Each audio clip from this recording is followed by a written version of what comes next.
사무엘상 9장 15절에서 21절까지의 말씀을 보도록 하겠습니다. 사무엘상 9장 15절에서 21절까지의 말씀입니다. 구약성경 420페이지에 있습니다. 우리 한 절씩 교독하시고 마지막 절은 같이 봉독해 올리도록 하겠습니다.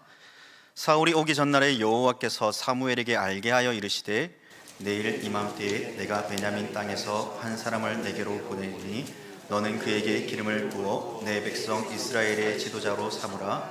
그가 내 백성을 블레셋 사람들의 손에서 구원하리라. 내 백성의 부르짖음이 내게 상달되었으므로 내가 그들을 돌보았노라 하셨더니, 사무엘이 사울을 볼 때에 여호와께서 그에게 이르시되 보라, 이는 내가 내게 말한 사람이니 이가 내 백성을 다스리리라 하시니라. 사울이 성문한 사무엘에게 나아가 이르되 선견자의 집이 어디인지 청하건대 내게 가르치소서 하니, 사무엘이 사울에게 대답하여 이르되 내가 선견자이니라. 너는 내 앞서 산당으로 올라가라. 너희가 오늘 나와 함께 먹을 것이요 아침에는 내가 너를 보내되 내 마음에 있는 것을 다 내게 말하리라. 사흘 전에 이른 암나그들을 염려하지 말라 찾았느니라. 온 이스라엘이 사모하는 자가 누구냐? 너와 내 아버지의 우는 집이 아니냐 하는지라. 사울이 대답하여 같이 읽겠습니다. 사울이 대답하여 이르되 나는 이스라엘의 지파의 가장 작은 지파 베냐민 사람이 아니니까. 또 나의 가족은 베냐민 모든 지파 모든 가족 중에 가장 미약하지 아니니 하니까. 당신이 어찌하여 내게 이같이 말씀하시니까 하니. 아멘. 네, 여러분, 오늘 우리가 살아가는 시대는요, 이 스펙의 전쟁이라고 해도 정말 무방할 정도로 이 스펙을 쌓는데 많은 시간들을 보내고 있습니다. 또한 학벌, 외모, 집안 배경, 이 경제력까지 이러한 것들이 그 사람의 가치와 기준을 판단하는 그 시대 가운데 우리는 살아가고 있죠. 심지어 교회 안에서도 이러한 세상의 기준이 스며들 때가 있습니다. 그런데 오늘 성경 본문은 우리에게 묻습니다. 하나님의 선택의 기준은 무엇입니까? 하나님께서 사람을 부르시는 그 이유가 무엇입니까에 대한 그 분명한 뜻과 계획과 하나님의 선하심이 무엇인가를 오늘 성경을 통해 우리에게 이야기해 주죠. 사울의 이야기를 통해 우리는 하나님의 놀라운 부르심과 그 목적에 대한 그 분명한 이유, 비록 작은 자일지라도 하나님께서 쓰시면 큰 자로 쓰임받는 그 놀라운 원리의 역사를 오늘 말씀을 통해 찾아보면서, 오늘 말씀을 통해 정말 내 백성을 구원, 위로할 자로 하나님은 나를 부르셨다라는 그 말씀 앞에 우리가 겸손히 말씀 앞으로 나아가기를 소망합니다. 먼저 15절과 16절 말씀을 통해서요, 이 블레셋의 손에서 구원할 자로 하나님께서 사울을 부르셨다는 것을 보게 됩니다. 오늘 15절과 16절 말씀에 보면 사울이 오기 전날에 여호와께서 사무엘에게 알게 하여 이르시되 내일 이맘때에 내가 베냐민 땅에서 한 사람을 내게 보내리니 너는 그에게 기름을 부어 내 백성 이스라엘의 지도자로 삼으라. 그가 내 백성을 블레셋 사람들의 손에서 구원하리라. 내 백성의 부르짖음이 내게 상달되었으므로 내가 그들을 돌보았더라 하셨더니 라고 말씀합니다. 사울이 사무엘을 만나기 그 하루 전 하나님께서 이미 사무엘에게 알려주셨습니다. 내일 내가 한 사람을 내게 보낼 것이다. 그리고 그에게 기름을 부어 백성의 지도자로 삼으라 라고 말씀합니다. 여기서 우리가 주목해야 될 것은 하나의 표현은 바로 그가 내 백성을 블레셋 사람들의 손에서 구원할 자다라고는 그 말씀입니다. 사실 블레셋은요, 여러분들도 잘 알다시피 철기 문명을 가진 강력한 민족이었습니다. 이스라엘을 지속적으로 괴롭혔죠. 그러니까 백성들이 왕을 요구한 그 이유도 이 강력한 블레셋의 위협 앞에 이 왕의 통치를 통하여서 뭔가 새로운 그 회복과 구원의 역사가 일어나기를 소망하였던 것입니다. 그래서 그들은 생각했습니다. 강력한 왕이 있어야 우리를 블레셋에서부터 지켜줄 수 있다라는 그러한 생각들을 그 백성들이 가진 것이죠. 그러므로 하나님께서도 이 사울을 통해 말씀하실 때 블레셋의 손에서 구원하시겠다라고 분명 말씀해 주십니다. 그런데 여기서 우리는 무심코 지나칠 수 있는 중요한 사실 하나를 놓쳐서는 안 됩니다. 그것이 무엇이냐면요, 바로 블레셋의 그 손까지라는 것입니다. 블레셋의 손에서까지라는 그 한계점입니다. 잠시 사무엘상 7장 13절 말씀을 우리 한번 보도록 하겠습니다. 이에 블레셋 사람들이 굴복하여 다시는 이스라엘 지역 안에 들어오지 못하였으며 여호와의 손이 사무엘이 사는 날 동안에 블레셋 사람을 막으시매라고 말씀합니다. 자, 여기에서 보면요, 사무엘 시대 하나님께서 직접 블레셋을 막아주십니다. 그런데 언제까지입니까? 사무엘이 사는 날 동안만 블레셋으로부터, 그 위협으로부터 하나님께서는 지켜주시고 보호해 주셨습니다. 그런데 오늘 사울에게도 동일하게, 사울왕 시대에도 동일하게 그 시대에만 블레셋이, 사울이 왕으로 있는 동안만 그 손을 지키시겠다라고 하나님께서는 말씀하고 있는 것입니다. 사무엘 시대에 하나님께서는 직접 블레셋을 막아주셨고, 사무엘 왕 시대에도 동일하게 블레셋까지 막아주시겠다라는 그 약속을 해 주셨습니다. 하지만 여기에는 깊은 의미가 있습니다. 왜냐하면 하나님께서는 원래 세우려고 하셨던 왕이 따로 있었기 때문입니다. 사무엘하 3장 18절 말씀에 보면요, 여호와께서 이미 다윗에 대하여 말씀하시기를 내가 내 종 다윗의 손으로 내 백성 이스라엘을 구원하여 블레셋 사람의 손과 모든 대적의 손에서 벗어나게 하리라 하셨습니다 라고 말씀합니다. 여러분, 사울과 다윗의 온도 차이가 무엇인지 극명하게 느껴지십니까? 사울은 블레셋의 손에서까지라면 다윗은 블레셋과 모든 대적하는 그 손으로부터 구원하는 왕이다라는 것을 보여주십니다. 사울은 말 그대로 부분적 구원의 도구였다면 다윗은 완전한 구원의 도구로 하나님께서 사용하시겠다라는 하나님의 명확한 뜻과 계획이 있으셨습니다. 이어 16절 후반부를 보면요, 내 백성의 부르짖음이 내게 상달되었으므로 내가 그들을 보았노라. 지금 여러분은 하나님의 애절한 사랑을 보고 계십니다. 왜냐하면 현재 하나님과 백성들의 관계는 사실 무너질 대로 무너진 상처와 아픔밖에 남아있지 않는 관계이기 때문입니다. 왜 그렇습니까? 백성들이 하나님께 요구한 것이 무엇입니까? 이스라엘의 인간 왕을 세워달라는 것입니다. 이미 그러나 이스라엘은 완벽한 왕이 계셨죠. 그 완벽한 왕이 계셨음에도 불구하고 이스라엘은 인간 왕을 요구합니다.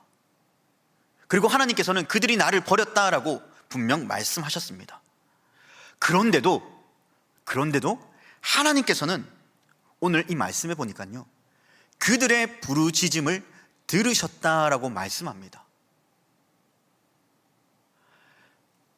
하나님을 배반한 그 이스라엘 백성들, 그 깨어진 그 관계 속에서도 하나님은 여전히 그 사랑을 나타내고 계십니다. 그들의 고통을 외면하지 않으셨다는 것이죠. 그러면 무엇입니까?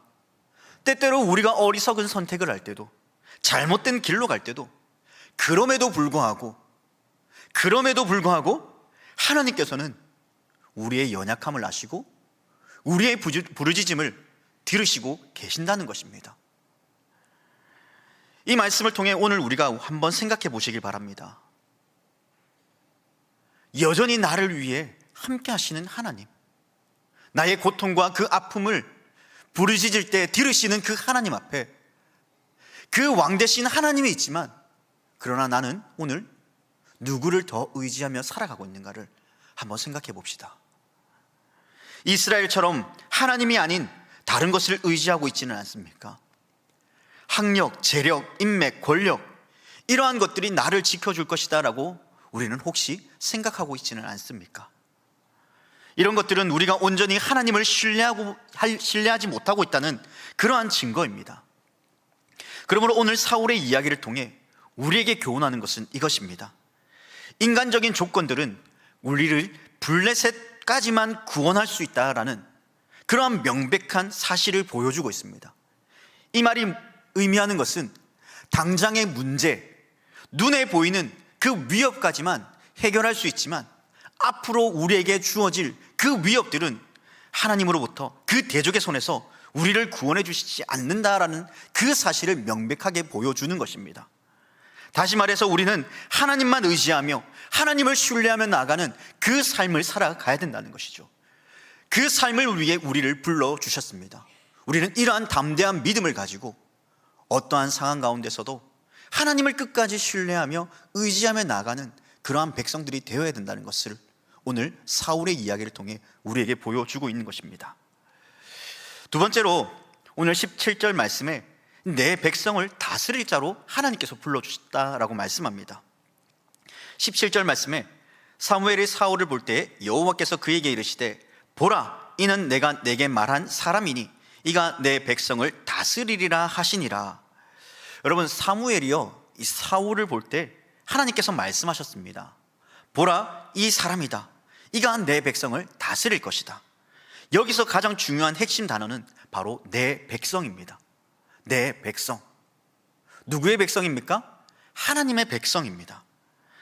그런데 오늘 사울은 그 시간이 지날수록 하나님의 백성, 하나님께서 이스라엘을 대리 통치자로서 왕을 세우셨고 그 백성을 다스려야 될 왕으로 세우셨지만 결국 그의 교만과 악함으로 인하여서 자신이 이스라엘 백성의 직접적인 왕이 되어서 이스라엘 백성들을 다스리려고 합니다.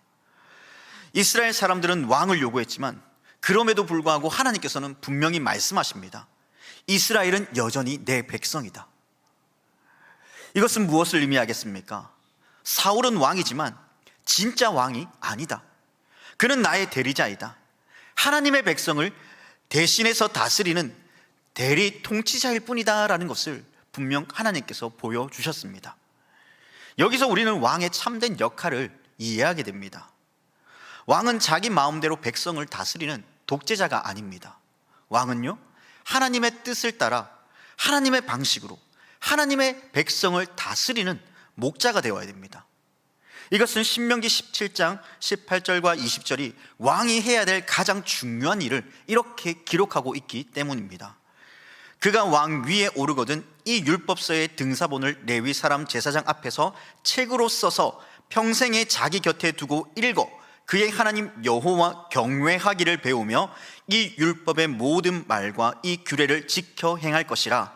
그리하면 그의 마음이 그의 형제 위에 교만하지 아니하고 이 명령에서 떠나 우로나 좌우로나 치우치지 아니하리니 이스라엘 중에서 그와 그의 자손이 왕 위에 있는 날이 장구하리라. 여러분, 왕이 해야 될 가장 중요한 일은 바로 율법을 베껴 쓰고 평생 곁에 두며 말씀을 읽어야 됩니다. 또한 하나님을 경외하는 삶을 살아가야 됩니다. 왕도 하나님의 말씀 아래 살아가야 된다는 것이죠. 왕의 권력도 하나님의 말씀에 복종하며 나아갈 때 진정한 왕 위에 그 계승이 이루어지는 것입니다.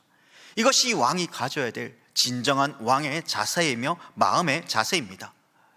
하지만 사울은 온전히 순종하지 못합니다. 결국 13장에서 제사장의 역할을 침범하는 그러한 어리석은 행위를 보게 되죠.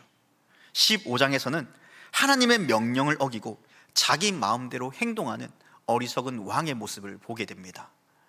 대리자의 자리를 벗어나 스스로 왕이 되려고 했던 마음이 결국 비극으로 끝이 나는 그러한 안타까운 현실 앞에 놓이는 그 사울의 모습을 우리는 이미 사무엘서를 읽어봤음을 통하여서 알게 되죠. 하나님께서는 내 백성을 다스리라고 하셨는데 사울은 내 백성을 만들려 했습니다. 하나님의 뜻을 구하지 않고 자기 뜻을 따랐습니다. 하나님의 말씀을 읽지 않고 자기 생각을 의지했습니다. 여러분, 사사기에서 왜 이스라엘 백성들이 하나님으로부터 책망을 받습니까? 왜 하나님의 진노와 그 저주를 그들은 겪어야 됐습니까? 자신의 소견이 옳다고 여기며 살아가는 그 행동으로 말미암아 그 백성은 고통을 당해야 됐습니다. 이것은 사울만의 문제가 아니라 오늘을 살아가는 우리 모두의 문제이기도 합니다. 우리는 각자 맡은 자리가 있습니다. 부모로서, 자녀로서, 교사로서, 직장인으로서, 사업가로서, 또한 교회의 일꾼으로서 우리도 하나님의 대리자입니다. 우리가 무엇을 하든 어디에 있든 우리는 하나님을 대신하는 그러한 자들입니다. 이 사실을 우리는 잊지 말아야 됩니다. 사랑하는 여러분, 오늘 우리는 이러한 사실 앞에 분명히 깨달아야 됩니다. 우리는 왕의 대리자로서 우리가 속해 있는 그곳에서 하나님의 영광을 드러내는 그러한 백성의 삶을 살아내야 된다는 것이죠. 그 어리석은 삶을 선택하며 나아갈 때 결국 사울과 같이 어리석고 책망받는 그 죽음의 길로 이루어진다는 것을 우리는 분명 기억해야 됩니다. 마지막으로 내 백성을 구원할 위로할 자로 하나님께서 부르신 그 이유가 무엇입니까? 바로 가장 작고 연약한 우리를 통해 하나님의 뜻을 나타내고자 하시는 것입니다. 우리 21절 말씀을 우리 한번 다 같이 한번 읽어보겠습니다. 21절입니다. 사울이 대답하여 이르되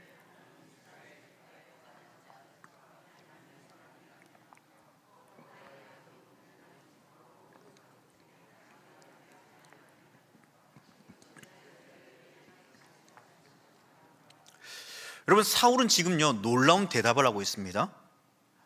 무엇입니까? 계속 말씀을 띄워주시면 감사하겠습니다. 저는 가장 작은 지파 베냐민 사람이다 라고 고백합니다. 그리고 지파 중에서도 가장 미약한 가문이라고 합니다. 그래서 나는 왕이 될 만한 그 어떠한 자격도 없다라고 사울은 지금 고백하고 있는 것입니다. 말씀해 보면 이 사울은 당시 누가 봐도 사실 왕에 적합한 인물입니다. 외적으로 준수한 외모, 이스라엘 사람 중에 가장 키가 컸습니다. 유력한 집안의 아들이었습니다. 하지만 사울은요 자신을 가장 작고 미약한 자다라고 고백하고 있습니다. 미약한 자에 대해서 우리가 살펴볼 단어가 바로 베냐민 지파입니다. 여러분, 베냐민 지파, 보통 자기 지파를 자랑해야 되는데, 자기의 가문을 자랑해야 되는데 사울은 오히려 감추고 싶어 합니다. 도대체 이 베냐민 지파에 어떠한 문제가 있기에 이 사울은 이 베냐민 지파를 감추고 싶어 하겠습니까? 베냐민 지파의 시작점은 야곱의 12아들 중 막내인 베냐민으로부터 시작됩니다. 그리고 창세기 49장 27절에서 야곱은 베냐민을 향해 축복할 때 물어뜯는 일이라 라고 축복했습니다. 이를 통해 베냐민 지파는요 용맹한 전사들이 나올 지파라는 그러한 분명한 예견적 메시지를 야곱을 통해 보여주었습니다.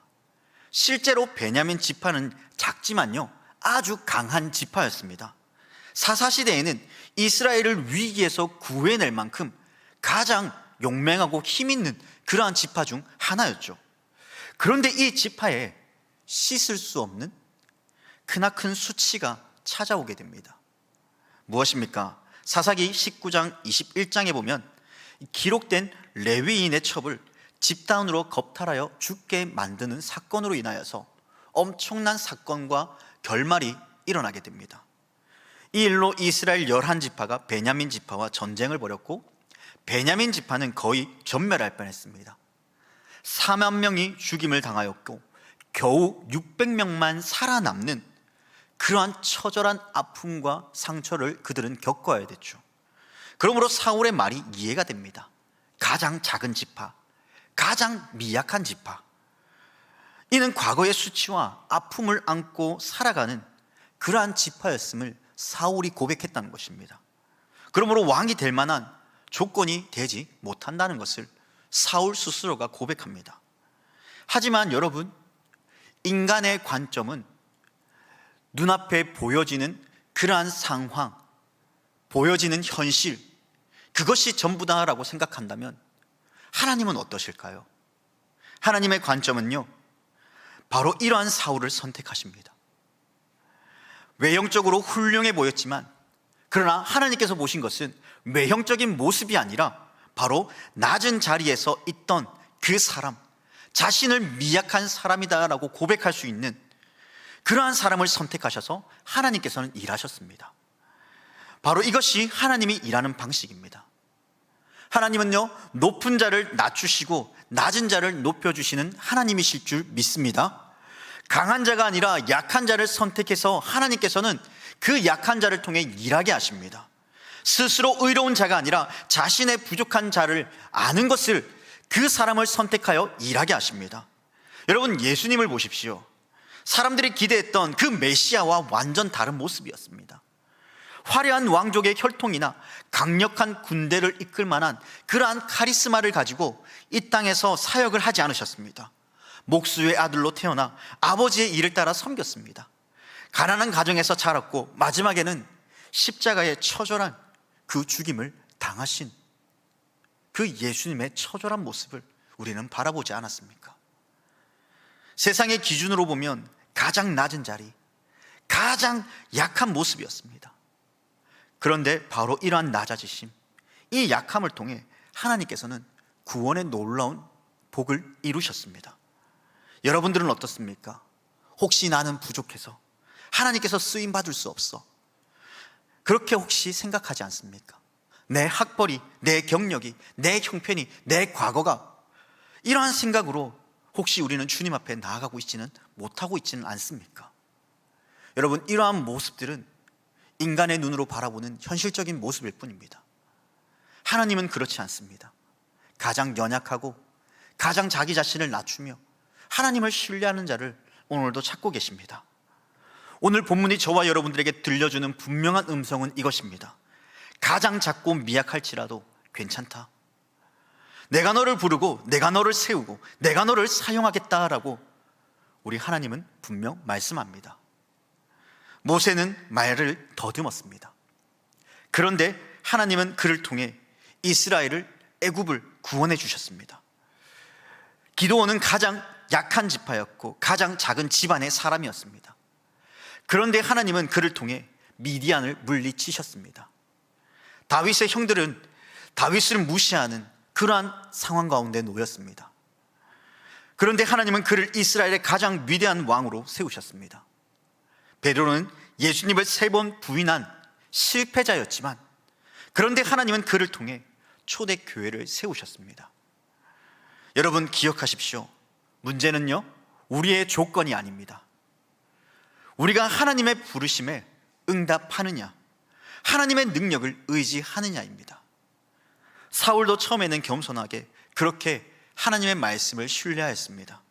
그러나 그건 그가 자만하여 하나님의 은혜를 잊어버립니다.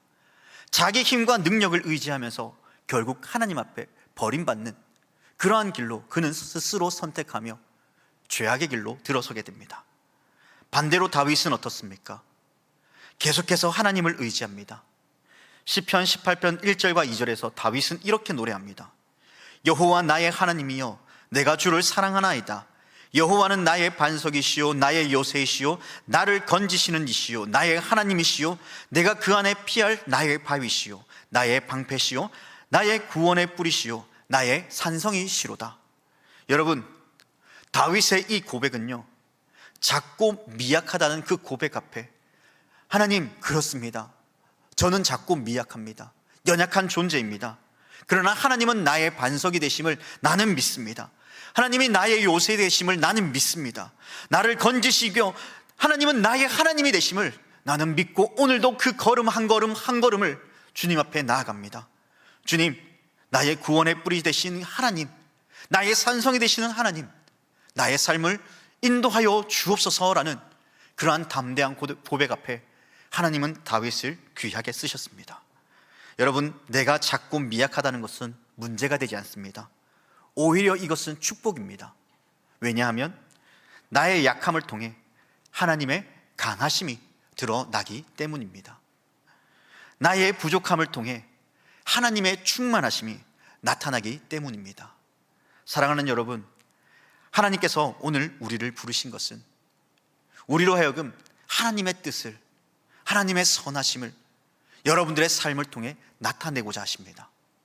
그러한 그 부르심 앞에 하나님, 오늘 저는 너무나 미약합니다. 저는 할 수 없습니다.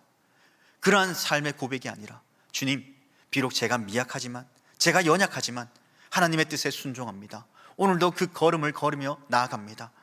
하나님께서 내 백성을 구원할, 위로할 자로 부르셨다면 하나님, 그 길로 내가 걸어가겠습니다 라는 이 믿음의 고백이 오늘 사울의 이야기를 통하여서 가장 낮은 자를 귀하게 여기시는 그 하나님의 놀라운 역사하심을 보며 함께 걸어갈 수 있는 우리 모두가 되기를 소망합니다. 말씀을 정리하겠습니다. 사랑하는 여러분, 오늘 우리는 사울의 부르심을 통해 내 백성을 구원하고 위로할 자로 부르신 하나님의 놀라운 뜻을 발견해 봅니다. 첫 번째로 하나님께서는요, 블레셋의 손에서 구원할 자로 사울을 불러주셨습니다.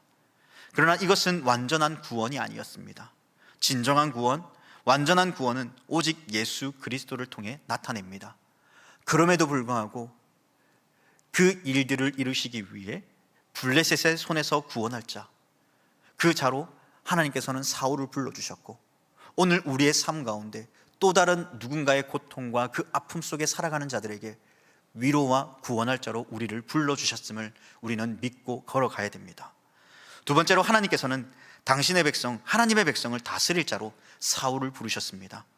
우리도 각자의 자리에서 하나님의 대리자로 부름을 받았습니다. 우리의 뜻이 아니라 하나님의 뜻을 구하며 우리의 가정과 우리의 직장과 우리의 사업터 위에 하나님의 뜻을 나타내며 살아가며, 또한 그들에게 예수님의 사랑을 함께 전하는 그러한 삶의 자리로 나아가는 우리 모두가 되기를 소망합니다. 마지막으로 하나님께서는 가장 작고 미약한 자를 사용하십니다. 우리의 조건이나 능력이 아니라 하나님의 은혜와 능력이 우리를 통해 역사하십니다. 우리의 약함이 하나님의 강하심을 드러내는 증거이며, 우리의 연약함을 통하여 하나님의 충만하심이 나의 삶을 통해 드러날 것입니다. 우리는 이러한 사실을 믿고 고백하며 오늘 하루도 내 백성, 구원할 자, 위로할 자로 나를 불러주신 그 하나님의 부르심 앞에 우리가 담대히 걸어나갈 수 있기를 소망합니다. 이제 저와 여러분들에게 남은 질문은 이것입니다. 나는 하나님의 부르심 앞에 어떻게 응답할 것인가? 사울처럼 겸손을 잃고 교만해질 것인가? 아니면 다윗처럼 끝까지 하나님을 의지하며 살아갈 것인가? 하나님께서는 오늘도 우리를 부르십니다. 너는 내 백성을 구원할 자다. 너는 내 백성을 섬길 자다. 내가 비록 작고 미약하지만 내가 너와 함께한다. 이 부르심에 응답하는 저와 여러분 모두가 되기를 주님의 이름으로 간절히 축복합니다. 기도하겠습니다. 사랑과 은혜의 하나님 아버지, 오늘 말씀을 통해 우리를 부르신 그 놀라운 뜻을 깨닫게 하심에 감사합니다. 우리의 조건이나 능력이 아니라 주님의 은혜로 우리를 택하시고 세우신 주님을 찬양합니다. 우리가 각자의 자리에서 주님의 대리자로 충성된 삶을 살아가게 하시고, 세상의 기준이 아닌 주님의 말씀을 따라 걸어가는 하나님의 백성 되도록 인도하여 주옵소서. 하나님, 우리의 약함을 통해 주님의 강하심이 드러나고 우리의 부족함을 통해 주님의 충만하심이 나타나게 하여 주옵소서. 오직 주님만이 우리의 참된 왕이시며 구원자이심을 고백하며, 또한 우리의 연약한 자리에 섰을 때, 또한 두려운 자리에 섰을 때 하나님 아버지, 어떠한 삶의 자리에 있든지 하나님, 우리가 고백할 것은 오직 예수 그리스도밖에 없음을 고백하며 주님이 나의 삶을 인도하여 주시고 회복해 하실 것을 우리가 믿고 바라보며 담대히 걸어가 아버지 하나님 앞에서 백성을 구원할 자, 위로할 자로 쓰임받는 우리 모두가 될 수 있도록 성령 하나님 역사하여 주시옵소서. 이 모든 간구 나를 구원하여 주신 우리 주 예수 그리스도의 이름으로 간절히 기도합니다. 아멘.